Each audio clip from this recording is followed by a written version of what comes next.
La poupée. Les lumières sont éteintes. La maison, au milieu de la forêt, est rangée. Le sol est fraîchement nettoyé. Les 12 chambres prêtes pour recevoir les invités contiennent chacune une serviette propre, une bouteille d'eau, une bouteille de jus d'orange, des petites bouteilles d'alcool. Et sur le lit, le livre du monde. Madana entre dans sa chambre, comme le lui a demandé Séraphou, quelques heures plus tôt. Mais enfin, Séraphou, je ne comprends pas pourquoi tu fais ça, avait-elle insisté. Ses yeux brillaient. Elle eut besoin de s'asseoir. Elle lui avait parlé, s'était approchée de lui, avait tenté de le toucher, de se plaindre. Il semblait qu'elle avait perdu le contact avec lui. Il était sur le point de partir, et même s'il ne la regardait pas, elle voyait encore ses yeux. Quand la porte claqua, elle se mit au travail. Plusieurs fois au cours de la journée, elle retourna dans sa chambre pour observer la boîte. Elle ne parvenait pas à comprendre. Elle s'était habillée comme il lui avait demandé.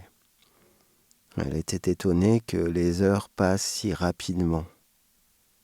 Pendant la journée, alors qu'elle avait exécuté les tâches ordonnées comme un automate, elle était tombée, les genoux à même le sol.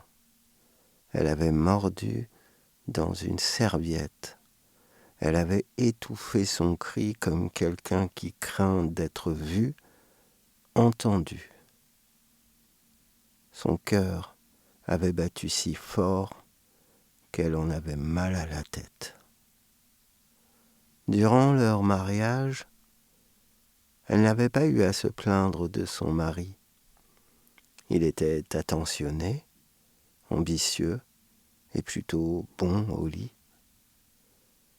Elle n'avait pas d'autres ambitions que de lui plaire, si ce n'était que, quelques semaines plus tôt, elle lui avait proposé d'avoir un enfant. Il avait accepté, tout simplement. Séraphou lui avait laissé l'enthousiasme et avait pris la responsabilité financière. Madana se sentait prête pour être mère. Elle pleura toute la journée sans jamais s'essuyer les yeux. Ce n'était pas uniquement la présence de la boîte qui lui faisait perdre ses esprits, il y avait aussi les discours abscons qui les avaient accompagnés, à moins que ce ne soit le silence. La nuit de l'hiver ramena avec elle un vent glacial qui se fracassa sur les parois chaudes de la maison auberge. C'était la 3e fois que Séraphou l'avait subjuguée. « Tu ne penses pas que la maison a un peu trop de chambres ?» avait-elle souri. Ça l'avait étonnée. Séraphou s'était figé et n'avait pas bougé alors qu'elle parlait. Elle s'était tue. Elle avait servi le repas. Pendant ce repas, elle avait avalé le fait de se retrouver au milieu d'une forêt aussi grande. « Meslin Teb Noskin » répétait Séraphou dans la nuit. Madana avait beau délicatement le toucher, il ne se réveillait pas,